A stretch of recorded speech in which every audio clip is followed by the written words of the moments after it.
Hello, and welcome to the final installment of the Students of Strixhaven. Today we're doing Killian Duelist.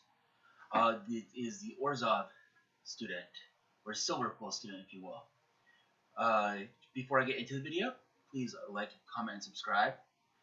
Also, you could go and follow me on twitch.tv/Jarvis_Moonbeam, on Instagram and Twitter at Jarvis_Moonbeam, and there is a link to my Discord in the description of the video. The link to the deck tech will also be in the description of the video as well. So first, Killian himself. He is a white and a black human warlock 2/2 with lifelink and menace. And spells you cast that target creature cost 2 less to cast. So typically, how Killian's run with voltron strategy, which we are doing. Also, anything else that targets creatures, but making use of his cost reduction. I decided I wanted to go and make this a little bit more challenging and make this a Lurrus deck. Lurrus is going to be run out of the companion zone. Lurrus is 1 Orzhov. Each permanent card in my deck cannot have a mana cost any greater than 2, so they all have to be 2 or less.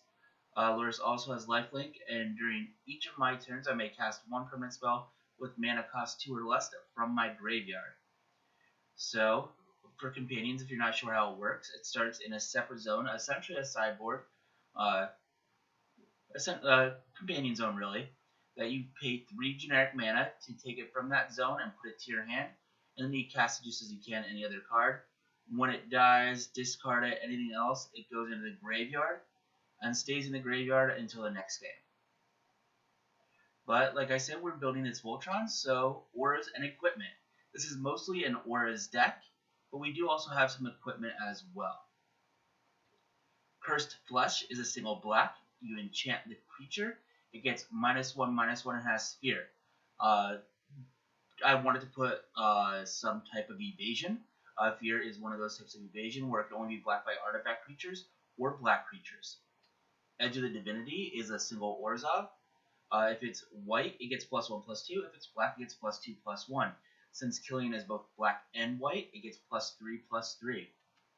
Ethereal Armor is a single white. It gives the creature +1/+1 and first strike. Gruesome Deformity is a single black. It gives the creature Intimidate, meaning that it can only be blocked by artifact creatures or a creature that share a color with it. So artifact creatures or a black or white creature. Brisk Boon is a single white. Gives it +1/+0 and flying.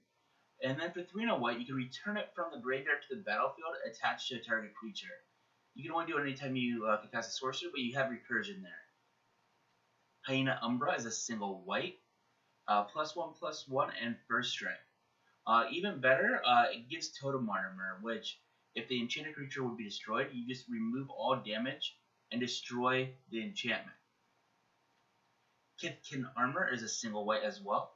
It cannot be blocked by creatures with power 3 or greater, and you can sacrifice the armor and prevent all damage to the creature from one source. The Shrack's Right is a single black.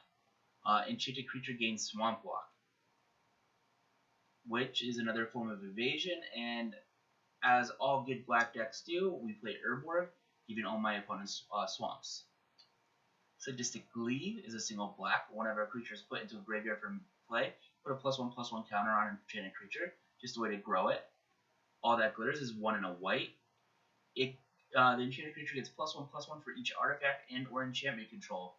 With this being very heavy on artifacts and enchantments, it can get very big very quickly. Angelic Gift is 1 and a white. When it enters the battlefield, you get to draw a card, and it gives flying. Daybreak Coronet is 2 white. You can only enchant a creature with another aura attached to it, so this can never be the first enchantment I put on Killian. But it does give the creature +3/+3, first strike, vigilance, and lifelink. The lifelink doesn't matter because Killian already has lifelink. Dragon Shadow is 1 and a black. Enchanted creature gets +1/+0 and has Fear.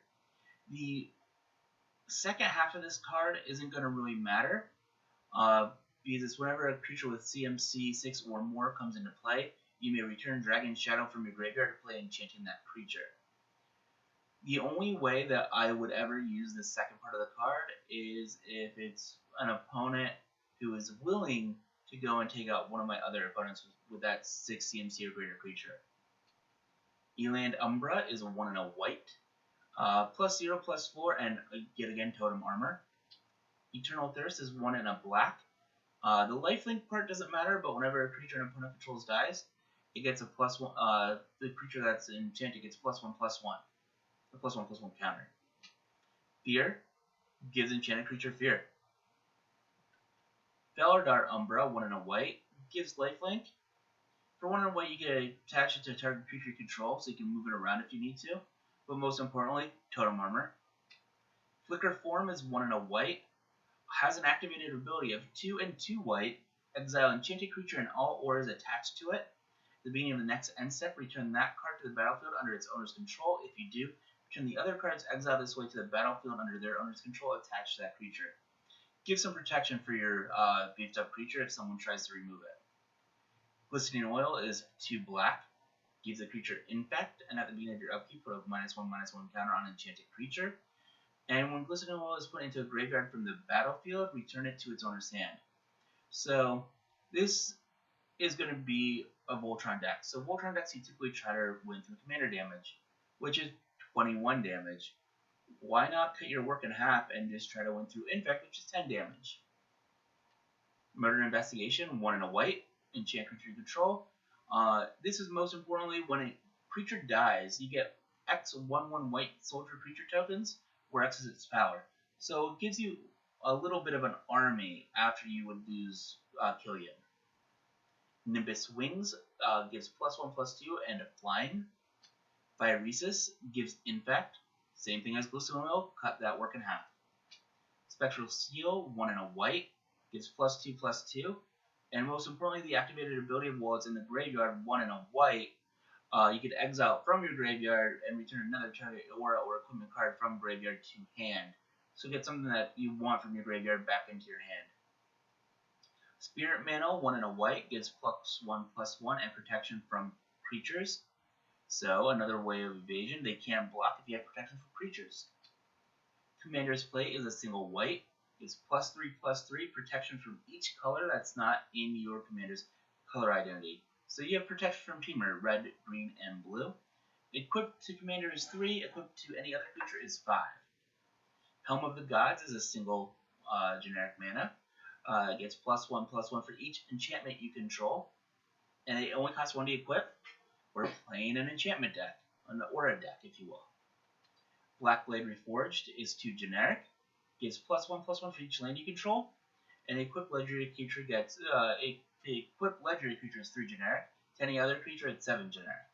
So just a way to make Killian very large.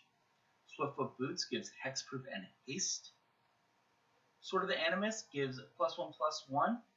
Most importantly, it's also a way to ramp that whenever it attacks, you get a basic land card and put it onto the battlefield tapped. It only costs 2 to equip.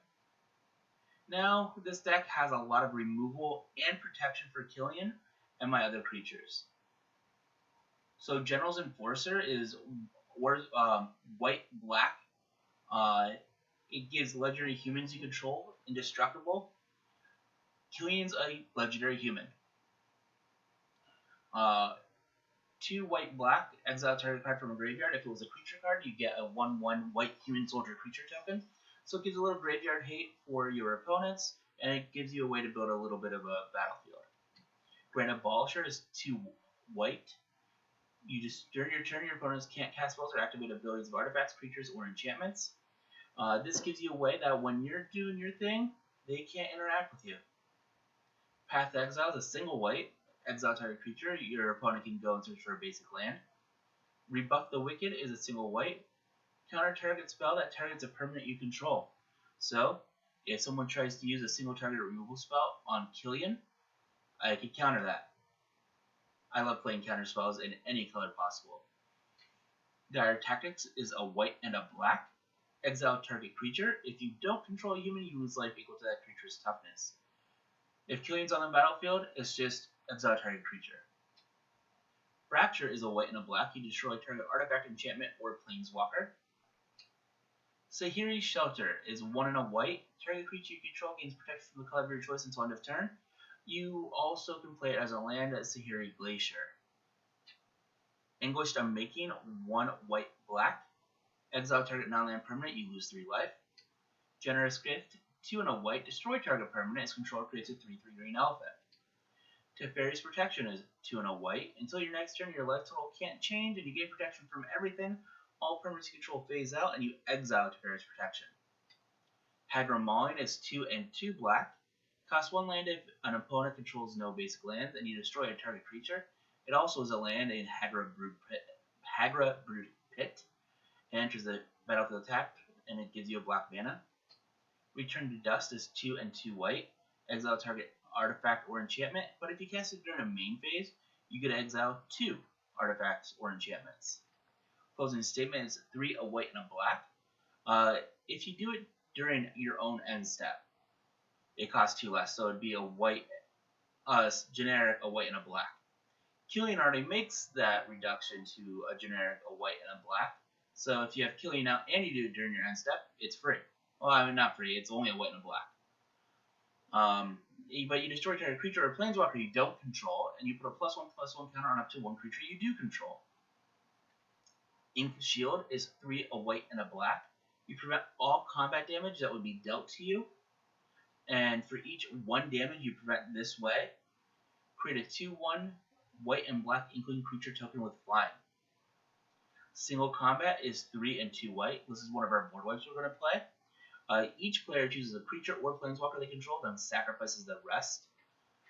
Players can't cast creatures or planeswalker spells until the end of your next turn. So in casting this spell, it makes it so I can keep Killian, and it makes it that nobody else can cast a creature spell until it gets back to my next turn. Winds of Wrath is 3 and 2 white. Destroy all creatures that aren't enchanted. They can't be regenerated. So I would keep Killian with this because Killian should have an aura on it at all times.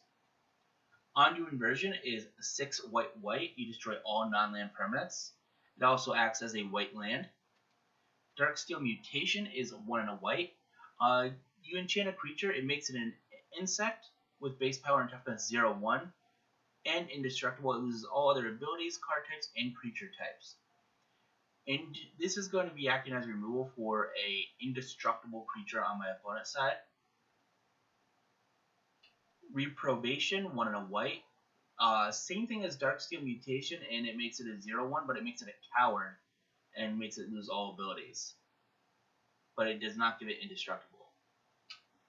Now we have the card draw and the other good stuff, whether it's recursion or anything else like that.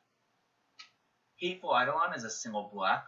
It has lifelink, and whenever an enchanted creature dies, draw a card for each aura you control that was attached to it. Dark Confidant is 1 and a black, and at the beginning of your upkeep, you reveal the top card of your library and put it into your hand. You lose life equal to its converted mana cost. The most expensive card in my deck is 8 mana, and that is Ondu Inversion. Other than that, my deck has a CMC equal to about 2.2, I believe, because all my permanents have to be 2 CMC or less. So it made it very easy to go and keep the total cost of the deck down. Draenith Magistrate is 1 and a white. Your opponents can't cast spells from anywhere other than their hands. Core Spirit Dancer is 1 and a white. It gets +2/+2 for each aura attached to it. But most importantly, whenever you cast an aura spell, you may draw a card. SRAM Senior Edificer, 1 and a white. Whenever you cast an aura, equipment, or vehicle spell, draw a card. Demonic Tutor, search your library for a card, then put that card into your hand, then shuffle. Savine's Reclamation, return target card with mana cost 3 or less from your graveyard to the battlefield. If this spell was cast from a graveyard, you may copy the spell and choose a new target for the copy. Its flashback cost is 4 and a white. So you can get 1 aura back, and then you flash it back, you get 2 more back, essentially. Retether is 3 and a white. Return each aura card from your graveyard to play. Only creatures can be enchanted this way. So if Killian dies and you need to resuit him up, you get all those auras back. Open the Vaults is 4 white. Return all artifact and enchantment cards from all graveyards to their battlefield under their own control. So this should be something that helps my opponents out, but it is definitely favored towards me more than anyone else. Amelia's Call is 4 white. you create 2 4/4 white angel warrior creature tokens with flying. Non-angel creatures you control gain indestructible until your next turn. And then you can play it as a land and pay 3 life so it enters untapped. Blind Obedience is 1 and a white. You can extort it. Or, well, it has extort, I should say. That whenever you cast a spell, you may pay Orzhov, white or black. If you do, each opponent loses 1 life, and you gain that much life. But artifacts and creatures your opponents control enter the battlefield tapped. Now, the ramp and lands. Mox Amber. 0 drop that adds 1 mana of any color among legendary creatures and planeswalkers control. Soul Ring. Arcane Signet. Belwar Stone. Mind Stone. Talisman of Hierarchy, the black and white talisman. Land Tax. So land tax is very important to go and make sure I'm hitting my land drops. Where during your upkeep, an opponent controls more land than you. You search your library and remove up to 3 basic land cards and put them into your hand. Now our lands themselves. You have Bajuka Bog, the Bright Climb / Grim Climb Pathway, Castle Lochloin, Cave of Koilos, Exotic Orchard, Fabled Passage, Command Tower, Opal Palace, which I played it for its second ability of 1 and tapping it, where you add 1 mana of any color in your commander's color identity. And if you use the mana to cast your commander, enters the battlefield with a number of +1/+1 counters equal to the number of times it's been cast. So the first time it comes out, if you use Opal Palace, it comes out with 1, second time 2, etc. Prismatic Vista, Reliquary Tower, Rogue's Passage, for the ability of for 4 generic, target creature can't be blockless turn. Shizo Death Storehouse, the ability for a single black where target legendary creature gains fear until end of turn. Silent Clearing, Hall of Heliod's Generosity, yet again playing it for that secondary ability, where for 1 and a white you can put target enchantment card from graveyard on top of your library. Tainted Field, Temple of Silence, Urborg, Tomb of Yawgmoth, Vault of Champions, and War Room for the ability of 3 generic, tap it, pay life equal to the number of colors in your commander's color identity, draw a card. So 3 mana, 2 life, draw a card. And finally, your basic lands. You have 8 plains and 4 swamps. So I know normally I put a win con section in this deck, in my deck text. The win con in this deck is to hit people in the face with Killian and kill them with commander damage. There's no infinite combos, there's nothing like that. It's all about swinging and hitting face. This is my last deck tech for the students of Strixhaven. If you enjoyed it, please like, comment, and subscribe yet again. Also give me the feedback, changes you would make to the deck, things that you like that I did. We greatly appreciate it. But until next time, have a good one.